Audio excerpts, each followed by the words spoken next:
안녕하세요. 이제 저는 그 민사송법을 담당하고 있는 최영덕입니다.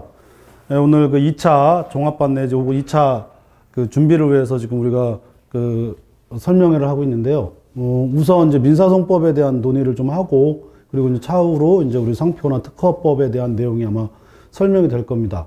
그리고 민사송법에 대해서 우선 설명하는 이유는 일단 1차에서는 공부하지 않았던 과목이 민사송법이기 때문에 여러 가지로 여러분들이 좀 생소할 수도 있고, 또 민사송법이 얼마나 중요한지에 대해서도 한번 논의할 필요가 있기 때문에, 그래서 먼저 이제 민사송법에 대해서 얘기하도록 하겠습니다. 따로 프린트문은 준비하지 않고요. 왜냐하면 이제 대략적인 설명이 필요하고 구체적으로 공부를 해야 되기 때문에, 세부적인 내용은 우리 이제 변리사소법 홈페이지에 각각 강의 설명서들이 있고, 또 충분히 여러분들이 들은 내용들이 있기 때문에 굳이 세부적인 내용은 이제 따로 알아두시고, 일단 2차 준비를 할 때 민사송법을 어느 정도 어떤 의미에서 여러분들이 준비해야 되는지만 일단 우선 확인을 하고 준비를 하자, 이렇게 말씀드리고, 작년에 제가 홈페이지도 우리 이제 변리사소법 홈페이지도 올라와 있는데, 그냥 뭐 웃자고 하는 얘기지만 작년에 제가 2차 시험 보자마자 그 다음날 제가 답안지 올리면서 역대급으로 쉽다라고 그렇게 제가 답안지 올린 적이 있어요. 그래서 다른 이제 학교 매치로 시작하는 이런 데 게시판에 보면, 매치는 뭐 한빛이죠, 그죠? 여튼 뭐 대놓고 한빛인데, 거기 게시판에 보면 얘기들이 좀 많은 것 같더라고요. 원래 전 안 보는데 누가 얘기해줘가지고, 그래서 제가 역대급으로 쉽다라고 하는 거에 대해서 매우 좀 말이 많다, 좀 그렇지 않지 않냐, 이런 반론이 좀 있었다. 그래서 뭐 욕도 하고, 막 원래 거기 들어가 보니까 막 별의별 얘기들이 많더만요, 그죠? 근데 난 개인적으로 그걸 왜 보는지 솔직히 모르겠어요. 여튼 그래서 뚜껑을 열고 보니까 평균 점수가 5점 이상 올랐고요. 실질적으로 70점, 60점 넘은 게 500명이 넘었단 말이에요, 그죠? 500명이 넘었기 때문에, 예전에 보통 50점 넘은 게 통상 맥시멈 300명이었어요. 300명. 그러면 우리가 지금 1200명을 봤을 때, 여기서 지금 대략 200명 언저리에서, 여기 동점자들은 합격을 해준단 말이에요, 그죠? 동점자들은 합격을 해주기 때문에, 따라서 200명에 플러스 알파하면 여기서 뭐 10분의 1, 뭐 10분의 2 정도, 이렇게 해가지고 220명이 맥시멈 이제 합격을 합니다. 그 얘기는 작년 같은 경우, 그러니까 작년 제외 평균, 민사송법 60점을 넘는, 학생들이, 수험생들이, 보통 한 300명이니까, 요 300명에서 200명이 나온다라고 이렇게 추정을 해봐도 거의 맞다는 거죠. 그 얘기는 민사송법은 무조건 60점 이상을 넘어야 합격할 수 있다, 이렇게 되는데, 이게 어떤 문제냐면, 민사송법 60점인데 특허나 상표는 기본적으로 50점 언저리입니다. 50점에서 거의 요 안에서 왔다 갔다 하고요. 50 한 3, 4점 맞으면, 특히 작년 같은 경우는 상표법 같은 경우는 50 한 4, 5점만 맞아도 매우 우수한 성적이 되고, 특허도 마찬가지고요.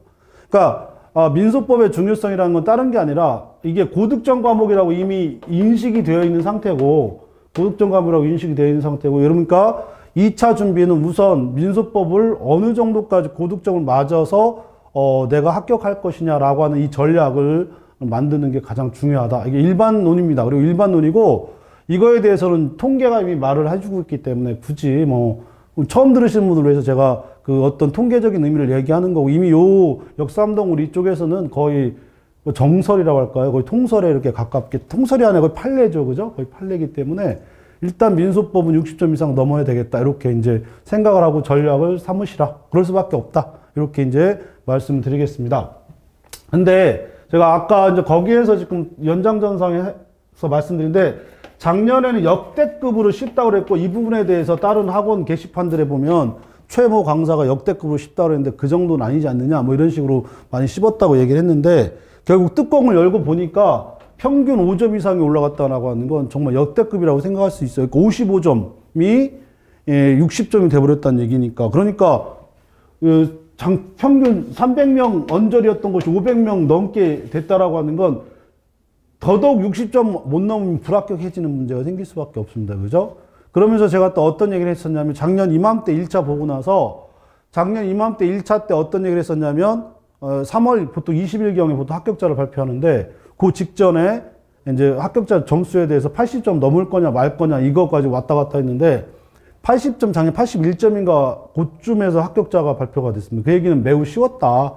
이런 의미가 되거든요. 왜냐면 보통 한 76점에서 80점 그 사이에서 보통 평균이 형성됐었는데, 그래서 뭐 어떤 얘기를 하면 내년엔 분명히 어려울 거다. 이런 얘기가 또 있었고요.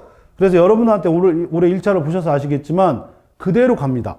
그래서 올해는 어려웠어요. 비교적 어려웠고, 평균도 아마 그렇다면 4, 5점까지 내려갈 수도 있지 않을까, 이런 생각을 좀 해볼 수 있을 것 같고요. 그러니까 이게 등락이 있어요. 그리고 이게 특허청에서 원래 주관을 하지만 이 산업인력공단에서 시험을 관리하기 때문에, 그러니까 어떤 의미에서는 제3자입니다. 그 제3자가 오히려 더 어떤 문제가 있냐면 시험의 공정성에 대한 어떤 책임감이 더 굉장히 막중하단 말이에요. 그 얘기는 시험의 등락 혹은 그 난이도에 대해서 매우 민감할 수밖에 없어요. 옛날 특허청은 그런 게 없었거든요. 옛날 특허청에 시험 볼 때는 지들이 모여가지고, 뭐 대전에서 모여가지고, 저도 그때 이제 시험 그 검토 요원이라고 할까요? 뭐 민법에 대해서 검토, 그리고 민사소송법에서 검토 요원으로 이제 호텔에 한 2, 3일 갇혀 있는 적도 있었고 해서 제가 경험자 아는데, 별로 그렇게 완벽하게 교수들에게 전담을 해가지고, 출제 교수들한테 전담을 해가지고, 그 안에서 이제 난이도를 조절하고, 그래, 옛날 항상 어려웠어요. 근데 이제 산업인력공단 노무현문서부터 이 등락 조절을 못하기 때문에, 그러니까 그렇게 생각하시면 됩니다. 그 전에 어려웠다면 그 다음엔 쉽고, 그 다음에 쉬웠다면 그 다음에 어렵고, 이게 본 특허청이 아닌 시험감독 혹은 시험 관리를 산업인력공단에서 하다 보니까 그 난이도를 조절을 계속 하다 보니까 이런 문제점이 생겼고, 그래서 제가 작년에도 그렇고 올해도 마찬가지인데, 일단 1차 시험은 이제 그대로 예상대로 갔고요. 작년에도 마찬가지인데, 작년에 역대급으로 쉬웠으니까 올해는 아마 역대급으로 어렵게 역대급까지는 아닌데 최소한 작년보다는 어렵게 나올 것이다. 이렇게 준비를 하면서 이제 민사소송법을 이제 예상하면서 가시라, 이런 말씀 일단 우선 말씀드리도록 하겠습니다. 여튼 2차 준비에 있어서 민사소송법은 매우 전략적인 과목이고요. 고득점 과목이다. 이거는 거의 확정된 사실이니까 이 부분에 대해서 여러분들이 그렇게 생각하시고 가시면 될 것 같고요. 이 정도. 그래서 민사소송법에 대한 어떤 고득점 과목이라고 하는 거는 이제 그 정도에서 말씀드리도록 하고, 그 다음에 그럼 민사소송법을 어떻게 준비할 것이냐, 이런 문제가 생기는데, 지금 여기서 역대급으로 쉽다 어렵다에 대한 난이도 왜 그런지에 대해서는 민사소송법 하지 않은 상태에서 제가 아무리 설명해줘도 소용이 없고, 여튼 저는 문제 나오자마자 역대급으로 쉬웠기 때문에 점수가 매우 높아질 거다, 이렇게 얘기를 했었어요. 그 직전, 한 2년 전에는 역대급까지는 아닌데 매우 어려울 거다, 이렇게 거의 점수 제가 볼 때는 그 문제 나오자마자 제가 했던 것들은 거의 맞았다라고 이제 보여지는 거고, 그거는 여러분들이 우리 홈페이지에 올라가 보면 거기 저기도 옛날 그 공지사항이라든지 이런 게 찾아보면 거기 다 그 기출문제 설명이 다 되어 있으니까 한번 관심 있으면 보시고요. 그럼 올해 이제 역대급까지는 아니더라도 무조건 시험이 어렵게 나올 것이다라고 생각하시고, 그러면 민사소송법 어떻게 공부할 것이냐, 이런 문제가 생기는데, 대개 이제 커리큘럼이 기본 강의입니다. 기본 강의를 하고, 그 다음에 사례 강의를 합니다. 이게 기본적으로 사례 강의까지는 거의 이제 담당 교수가 강의 형태로 하는 것이고, 그 다음부터 기초 GS라고 그래가지고, 보통 120분 동안 8문제에서 10문제를 푸는 형태가 이제 2분의 1 줄입니다. 그래서 60분 동안 4문제 내지 5문제를 푸는 쪽으로 하고, 그리고 어떻게 답안지 쓸 건지에 대한, 이거 기초니까 기초 GS를 이제 하는데, 이 기초 GS라고 하는데 도대체 GS의 어원이 뭔지 제가 요 역삼동 와가지고 지금 6년째 우리 강의를 같이 여러분들과 하고 있는데, 제가 이 어원을 찾으려고 막 모든 데 다 찾아봤어요. 막 도서관도 가보고 국립도서관도 가보고 없어요. 오로지 여기서만 쓰여, 여기서만. 근데 아무 생각 없이 제가 보니까 이 기초 GS의 어원이 나온 게 한 2010년? 그 전쯤부터 나오기 시작하더라고요. 그러니까 학원에서 하나의 커리큘럼을 이제 장착해야 되겠죠? 다 아시는 얘기지만 뭔가 이렇게 상품을 내놔야 되는데, 그 상품 중에 하나가 이제 기초 GS고, 나름 의미는 있습니다. 근데 이 GS가 뭐냐라고 하는 부분은 제가 볼 때는 그룹 스터디 빼놓고는 없어요. 이걸 만들 수 있는 조어가. 뭐, 그레이트, 스마트, 뭐 이런 거 안 되잖아요. 그죠? 뭐 할 게 없어요. 그죠? 여튼, 그래서 기초 그룹 스터디인데, 그럼 그룹 스터디를 어떻게 할 거냐? 이건 하면 이제 말이 엉뚱한 데로 가고, 그냥 간단하게 60분 동안 시험 보고, 나머지 2시간 동안 첨삭과 그 다음에 답안지 어떻게 쓸 건지 이런 내용을, 그러니까 사례 강의 했던 거 이제 진짜 써보는 겁니다. 진짜 써보는 건데, 이건 나중에 여러분들이 같이 할 기회가 있으면 그때 가서 이제 하도록 하고, 그리고 나서 실전 GS죠. 실전 GS 형태로 이제 이게 넘어가는 게 일반적인 민사소송법의 대부분의, 여기 역삼동에 있는 학원들의 대부분의 커리큘럼이고요. 그리고 이렇게 준비를 해 나가는 게 제가 볼 때는 무난합니다. 이런 부분에 있어서 굳이 독창적으로 할 필요는 없고, 그리고 나름 여기서 한 15년 이쪽 이 시장에서 한 15년, 20년 동안 이렇게 쌓아온 하나의 어떤 커리큘럼이기 때문에 어느 정도는 안정성 있는 커리큘럼이지 않을까. 우리 변리사 스쿨뿐만 아니라 요 학원 2-3개 있는 학원들, 서너 개 있는 학원들이 전체적인 그 커리큘럼이고, 그리고 안정화된 커리큘럼이기 때문에 이대로 따라가시는 게 제가 볼 때는 무난하지 않을까 이런 생각을 합니다. 요 뒤에는 이제 강사 역량에 매우 필요하고요. 요 앞에는 기본 강의하고 사례 강의는 강사 역량보다 기초 GS라고 하는 사례 문제를 푸는 하나의 과정에서 이론을 보고, 이 이론을 사례에 어떻게 응용하느냐, 어플리케이션 하느냐의 문제가 되기 때문에 강사의 능력보다는 강사의 강의를 얼마나 본인들이 열심히 소화했느냐가 굉장히 중요한 문제다. 이렇게 얘기를 하시고, 이 부분에 있어서는 강사들 전체적인 차이는 없어요. 어차피 기본 강의라고 하는 건 민사소송법 이론을 가지고 설명하는 거기 때문에 그 부분에 있어서 어떤 문제가 생기느냐의 문제인데, 일단 여기에서 하나 여러분들한테 그냥 제 강의라고 할까요? 아니면 여러분들이 이 부분에 있어서 한번 선택의 문제가 생기는 게 있는데, 어떤 선택의 문제가 생기느냐 하면, 민사소송법 이상이라는 게 민사소송법 1조에 보면 나오는데, 공정하고 적정하고 신속하고 경제. 그러니까 소송이라는 건 공정하고 적정할 것인지 아니면 신속하고 빠르게 어떤 결론을 낼 것인 두 가지 어떤 충돌 문제가 생깁니다. 이런 민법을 하셔서 아시겠지만, 구체적 타당성이냐, 이른바 개인의 법적 정의냐, 아니면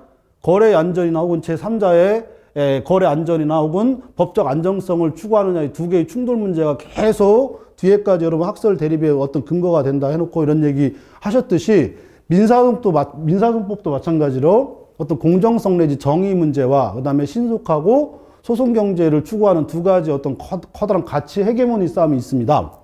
제가 굳이 그 얘기를 하는 이유는 뭐냐면, 기본 강의부터 사례 강의까지 여러분들이 강의의 컨셉을 잡을 때 자세히 오래 갈 것인지, 일단 어떤 문제, 그리고 민사소송법 이론이 어떻게 흘러가고 그리고 어떻게 이해되고 있는지를 빨리 보고 다시 또 볼 것인지, 두 가지 중에 하나를 선택해야 되는 문제가 생기는데, 대개의 경우, 그리고 비교적 뭐 1타든 뭐 이렇게 얘기한 건 제가 1타는 아닌 건 제가 확실히 제가 인정하고 있으니까, 여기서 보면 이름 있는 강사들이 보통 한 30일, 뭐 또 25일 이상 강의를 합니다.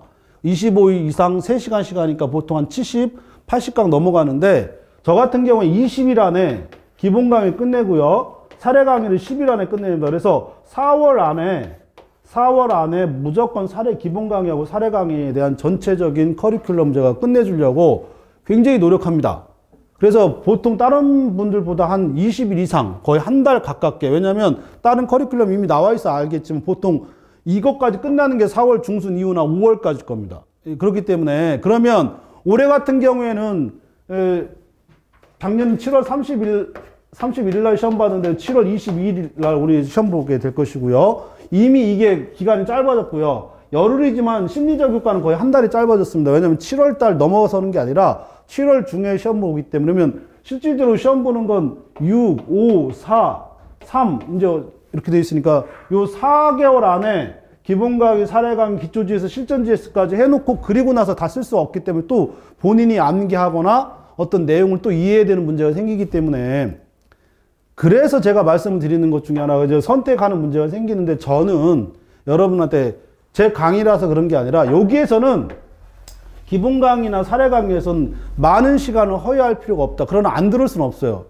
왜냐하면 간 길이기 때문에, 절차라고 하는 것은 소재기부터 판결이라고 하는 이 절차를 가는 거기 때문에 이론적인 문제보다 훨씬 더 실천적인 경험적인 문제가 좀 강합니다. 그 얘기는 이걸 빨리 돌리고 2번 돌리고, 그리고 어떤 문제가 있냐면, 시간을 인터벌을 길게 하게 되면 암기했던 것도 암기하지 못하는 문제가 있고, 다시 돌아가서 또 이해하지 못하는 문제가 생기기 때문에, 그래서 저는 일단 20일 안에 기본 강의 끝내고 사례 강의도 열흘 안에 끝내고, 왜냐면 이거 내가 푸는 거고 어떻게 푸는지만 아는 게 굉장히 중요하고, 그래서 여러분들이 이 기본 강의 선택할 때 그걸 한번 잘 생각을 해보시고요. 문제는 그러면 현장 강의로 할 건지 아니면 인강으로 할 건지, 일단 전 여러분한테 현장 강의를 무조건 추천합니다. 졸더라도 현장 강의만한 강의가 없어요. 인터넷 강의는 무슨 문제가 되냐면 내 눈하고 내 머리하고 내 귀하고 따로따로 놀고 있다는 거 아마 많이 경험하셨을 거예요. 그죠? 어느 순간 지나갔어요. 마치 같은 걸 계속 반복한다 하더라도 어차피 이상한 일이지만 저도 옛날에 그런 걸 많이 경험했고, 지나간 구간은 항상 또 지나가요. 왜 그 부분만 그렇게 지나가는지는 저도 알 수 없는 미스터리인데 아직도 해결 못했어요. 그 얘기는 인터넷 강의보다는 현장 강의가 훨씬 좋고, 그 다음에 차선책은 인터넷 강의가 되겠죠. 그죠? 그런 것들이 여러분들이 선택의 문제고, 제가 강요해서 될 문제도 아니고, 다만 확실한 것은 빨리 끝내라. 사례 강의까지 빨리 돌리고 어떻게 돌아가는지 알고, 그리고 대개 변리사를 지원하신 여러분들의 자질들이 굉장히 훌륭합니다. 그래서 기본적으로 어떻게 흐름을 파악하고 있다면 자기 자신들의 어떤 고유한 방법들을 또 이렇게 찾아낼 수 있기 때문에 빨리 보는 게 낫지 않을까, 이런 걸 제가 좀 추천하고요. 네, 그런 것들은 제 강의하고도 연결되어 있고, 저는 그래서 이쪽을 추구하고 있는데 그거는 뭐 선택의 문제다, 이렇게 생각을 하면 될 것 같습니다. 그 다음에 기초 GS나 이제 실전 GS, 여러분 특히 동차반 같은 경우에는 이게 처음 써보는 거잖아요. 이 객관식 문제는 글자 그대로 OX 문제고 찍을 수가 있단 말이에요. 그죠? 근데 이건 찍을 수가 없어요. 왜냐하면 서술하는 문제이기 때문에 찍을 수가 없단 말이에요. 절대 불가능합니다. 일기를 쓰더라도 무슨 일기를 써야 되잖아요. 그죠? 정말이지 서술이라고 하는 건 선택의 문제가 아니에요. 그건 행위의 문제이기 때문에, 따라서 그렇다면 어떻게 이 동차반에서 빨리 서술하는 방법을 빨리 해야 되는데, 요게 이제 첨삭에 관한 문제가 생기고요. 이 첨삭에 관한 문제가 생기고, 이 첨삭은 제가 여러분들한테 뭐 몇 번 이제 이거는 어쩔 수 없어요. 경험을 해봐야 되는 거고, 그거는 나중에 혹시 저하고 나중에 경험을 하시게 되면 제가 차근차근히 여러분 쓰는 내용과 첨삭 내용, 그리고 어떻게 해야 좋은 답안이 될지에 대한 논의는 제가 우리 학교에서도 얘기했고, 우리 이제 변리사 스쿨에서도 몇 번 이런 부분에 대해서 얘기했기 때문에 그건 여러분들이 좀 경험을 해보시라, 이렇게 말씀드립니다. 요거는 시간을 들이더라도 천천히 나가셔야 됩니다. 그리고 요거는 오래 끌 일이 아니다. 일단 빨리 돌리고 빨리 내용을 파악하고, 그리고 나서 직접 써보는 데 있어서 그때 되면 이제 다시 내용을 정리할 수 있도록 하게 될 것이다. 이렇게 하고, 그렇게 여러분들이 민사소송법의 방향을 잡으시는 게 제가 볼 때는 가장 합리적인 방법이 될 것이다. 이렇게 말씀드릴 수 있을 것 같습니다. 그 다음에 이제 공부 방법에 대해서 구체적으로 뭐 나중에 이제 상담을 하게 되면 제가 말씀드릴 수도 있는데, 저는 개별적 공부 방법, 그러니까 병행 공부 방법이 가장 안 좋은 것 같아요. 그러니까 어느 날 뭐 특민상을 한꺼번에 다 간다거나 뭐 이런 게 아니라, 과목, 사례 시험은 완벽하게 끝내고 가야지, 이걸 하루에 3과목씩 가고 이러는 수업 방법 혹은 공부 방법이 있다면 그건 한번 이 사례 시험에서는 좀 생각해 볼 필요가 있다. 이게 지향을 해봐라. 이렇게 말씀을 드리도록 하겠습니다. 어쨌거나 지금, 지금 2월, 뭐, 내일 모레가 지금 거의 3월이에요. 지금 3월을 전제를 해놓고 나가는 수밖에 없어요. 그죠? 그래서 4월 중순까지, 4월까지는 무조건 끝내고, 그리고 나머지 한 달 동안 써보고, 그리고 한 달 이상의 여유를 가지고 여러분들 정리하고 사례 시험을 준비할 수 있어야만 동차반에 어떤 그 합격 가능성 내지 혹은 희망을 가지고 볼 수 있지. 안 그러면 그냥 남들이 하듯이 그냥, 왜냐하면 동차에서 합격한다는 건 매우 힘들지만 불가능한 일은 아닌 거죠. 왜냐하면 그런 일들이 종종 있으니까. 의외로 많습니다. 의외로 많고, 그런 말 중에 뭐 진정 동차반, 부진정 동차반 뭐 이런데, 그게 무슨 의미가 있어? 어차피 1차 시험 보고 그게 합격하면 그게 그건 또 내년에 또 할 거예요. 그죠? 그럴 필요는 없고요. 그리고 내년에 합격하고 한다 하더라도 그 동차반 공부할 때 기본적인 어떤 체계를 잡지 못하면 똑같은 실수는 반복하게 될 것이고요. 작년에 저한테 안 듣고 다른 강사에게 들었다가 시험 보자마자 이렇게 넘어오는 학생도 꽤 많습니다. 왜냐면 이게 안 되기 때문에, 이거 쓰는 방법이 안 되기 때문에. 이거 하다가 숨 막혀요. 심지어 6월달 가는데도 사례 강의가 안 끝나는 강의도 있고, 이렇게 돼버리면 거의 불가능하다, 이렇게 생각하시고, 그거는 제가 여러분들의 선택의 문제고 한번 깊이 있게 고민하시고 민사소송법을 준비해봐라, 이렇게 말씀드리도록 하겠습니다. 여기까지 하면 대략 민사소송법의 중요성 내지 공부 방법에 대해서 한번 말씀을 드릴 수 있는 것 같고요. 그 선택의 문제는 여러분한테 맡길 것이고, 왜냐하면 이건 경험의 문제라서 제가 아무리 여러분한테 어떤 두 가지식으로 연역적으로 말씀드린다 하더라도 여러분들이 받아들이지 않으면 소용이 없고, 그리고 이미 여러분들이 제가 얘기할 땐 약간 너의 강의가 좋다 이거를 전제로 해서 얘기하는 게 아니냐 이렇게 얘기할 수도 있기 때문에 더 이상은 제가 말씀드리지 않는데 한번 전략적으로 생각해 보시라 이렇게 말씀드리도록 하겠습니다. 여기까지 하고 혹시 궁금한 거나 혹은 또 다른 강의나 혹은 그 외 기타 내용에 대해서 궁금하신 거 있으면 상관없습니다. 아무 편하게 질문하시면 제가 같이 생각해 보도록 하겠습니다. 혹시 질문? 기본적인 거 여쭤봐도. 예, 상관없습니다. 처음이라고 하는데 이게 서술형이잖아요. 예. 근데 개인적으로 문제 같은 걸 푼 다음에 채점 같은 거를 해보고 싶을 것 같은데. 예. 그런 거를 그냥 잘 모르는 사람이 봐도 이렇게 몇 점인지 대충 가늠할 만한 그런 방법 같은 게 있나요? 있죠. 있는데 그거를 그러니까 똑같은 얘기인데 같이 해보고 나면 방법을 알 수 있어요. 같이 해보고 이럴 때 몇 점 주고 이럴 때 몇 점 주고. 그건 제가 그 기초 GS든 실전 GS든 저는 항상 해드리거든요. 이건 몇 점 이렇게 해가지고. 그리고 작년에 뭐 동차반인데 작년에 70점 맞은 그 수험생이 있어요. 동차반인데 뭐 떨어졌어요. 상표인가 여기에서 특허인가 여기에서 점수가 좀 안 좋아가지고 꽈락인가 그래가지고 떨어졌는데 이 학생이 제가 그 동차반 실전 GS 하는데 보통 한 65점 정도 나왔어요. 65점, 66점. 그럼 제가 평균이 5점 올라갔다 그랬잖아요. 그럼 거의 맞잖아요. 보통, 그래서 제가 이제까지 이렇게 한 거 보면 제가 실전 GS쯤 가가지고 점수 나온 것 중에 60점 넘어가면 제가 대놓고 얘기합니다. 이 정도면 60 한 몇 점 정도 나오겠다. 그러니까 왜 그러냐면 이 동일한 문제가 아니더라도 이건 일종의 사고 방식의 어떤 현출이거든요. 어떤 문제가 나오면 논리적으로 어떻게 풀어 쓴다. 그러니까 객관식은 OX잖아요. 판례를 암기해서 OX. 그리고 객관식의 장점은 뭐냐면 5개를 다 할 필요가 없어요. 답만 한두 개 알면 되고, 그래서 기출문제 분석하는 게 되게 중요하잖아요. 답만 알면 되니까.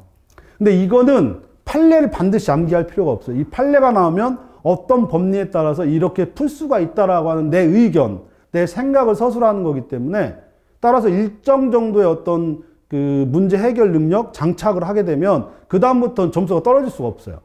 그럼 올해 이 친구 같은 경우나 작년에 64점 맞고 떨어진, 지금 작년 동차반 중에 3명이 제가 합격할 수 있는데 떨어진 학생들한테 제가 뭐라 그러냐면 A형 들어온다 하길래 쓸데없는지 말고 다른 거라고 하고 B형 할 때 그래요. B형. 왜냐면 B형은 완전 새로운 문제니까 내가 B형은 4월 달에 하니까 이번 달에 들어온다고 하고 내가 들어오지 말라 그랬어요.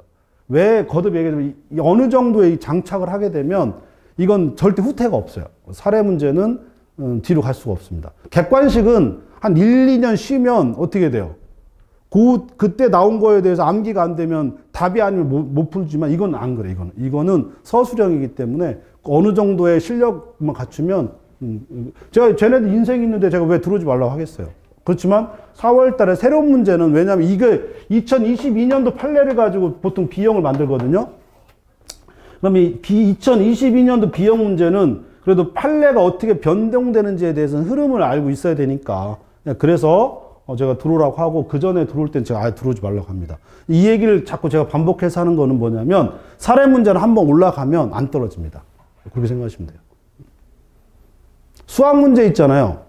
거의 100% 수학 문제거든요. 그래서 수학 문제에 대해서 어떤 정도, 옛날에 저 같은 경우에 기초 정석, 그러니까 일반 정석하고 실력 정석이 있으면 일단 실력 정석 들어가기 전에 일반 정석을 완벽하게 하면 실력 정석 다 안 풀어도 하나, 두 개씩 풀다가 다시 또 시험 들어가면 푸는 실력은 안 바뀌잖아요. 그죠? 그런 거라고 생각하시면 됩니다. 그렇게 생각하시면 거의 맞아요. 이거 그러니까 민사문법은 거의 수학하고 동일한 그 문제풀이 형태라고 생각하시면 완벽하게 들어맞는다 이렇게 생각하시고, 제가 수업 시간에도 그렇고 사례 강의할 때도 그렇고 나중에 기초 GS 할 때도 그렇고 수학적으로 생각하라고 합니다. 수학적으로.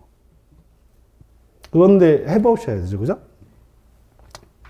그 첨삭하고 이러는 거는 제가 아무리 설명해도 할 수 없어요. 이거 느껴봐야 알고 이게 어떻게 써야 점수가 나오고 안 나오고는 이거는 하나의 어떤 체험의 문제이기 때문에 그렇게 생각하시면 됩니다. 근데 가끔 저기서 보면 저 같은 경우에 보통 30명 이상 안 받거든. 그런 적도 없지만 30명 이상은 안 받아요. 왜 안 받냐면 제가 학교에서도 그렇고 여기 와서도 그렇고 보통 22명까지 내가 해봤는데 그 이상을 하룻밤에 채점 못 합니다. 근데 토요일 날 시험 보고 나 그 다음날, 왜냐하면 2주, 3주만 지나면 그때 본 걸 몰라요. 그러니까 반드시 그 다음날이나 그 일주일 전에 그 본 거를 확인해야만 그래도 남아있지. 2, 3주 지나면 모른단 말이에요. 그래서 저 같은 경우 20명, 30명은 맥시멈으로 해놓고 제가 그런 적 없다 그랬잖아요.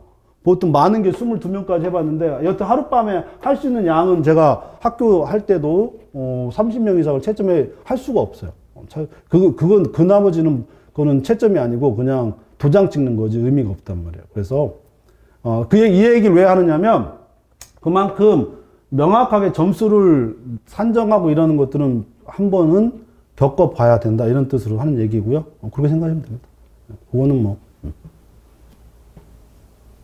그래서 아까 여기 하는 얘기인데 그런 교재 문제가 있어요. 여기서 이쪽에서 굉장히 잘 팔리는 교재들이 있는데 그것들이 보통 한 700페이지 넘어요. 한 800페이지 가까이 되고 그리고 글씨 포인트가 5포인트 이하입니다. 그리고 그 여백이 거의 없어요. 그러면 이거를 한 번 보려고 그러면 제가 볼 때 동차반들 아마 시험 보기 전에도 거의 보기 힘들 거예요.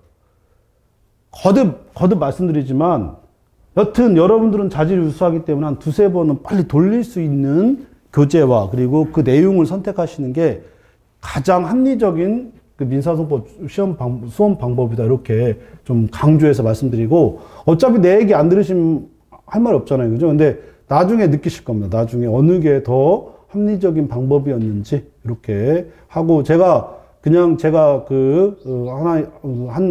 선생으로서 얘기하면 후자의 방법, 신속하게 빨리 돌리고 이해하는 게 훨씬 더 빠른 접근 방법이다. 이렇게 말씀드리고자 합니다. 또 다른 거 궁금한 거?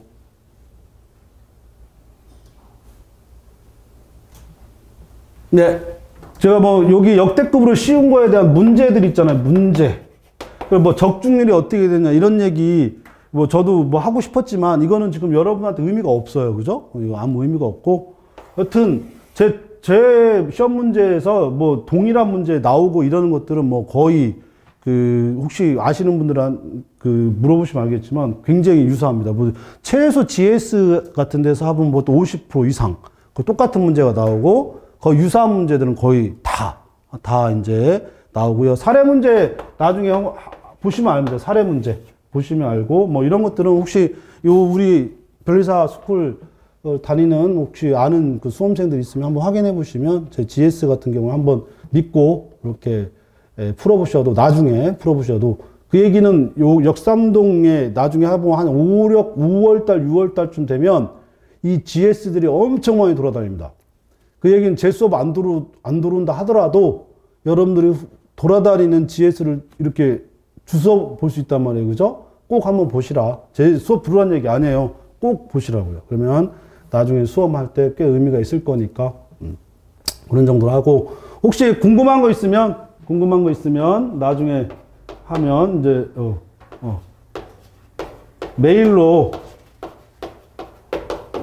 물어보시면 제가 답변할 수 있는 성질 혹은 내용들이 있으면 충분히 여러분들하고 이제 편하게 메일로 왔다 갔다 하는 거니까 부담 갖지 마시고요. 궁금한 거 있으면 언제든지 질문하시고요. 민사소송법에 대해서 질문하시고 여튼 민사소송법은 그런 과목이다. 이런 정도로 여러분들하고 이해하고 넘어갈 수 있으면 좋을 것 같습니다.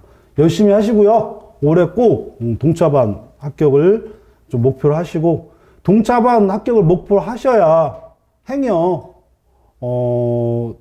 기득할 때 제시할 때 합격할 수 있어요. 안 그러면 못 합니다. 논리적으로 생각을 해보세요. 올해 그러니까 극단적으로 2차 기득 600명, 동차반 600명 왜 통계적으로 그럴 수밖에 없잖아요. 그죠? 그러니까 올해 제시나 3, 40 보는 게 600명이에요. 그 다음에 동차에서 합격하는 게 500명 정도가 돼요. 그러면 동차반을 빼놓고 기득 30 제시만 하더라도 5, 600명인데 거기에서 200명이 나와도 지금 그 얘기는 1차를 몇 년 합격하더라도 역시 2차 합격 못 해가지고 이 시장에서 퇴출되는 학생들이 매년 확률적으로 3분의 2 이상 된다는 얘기예요.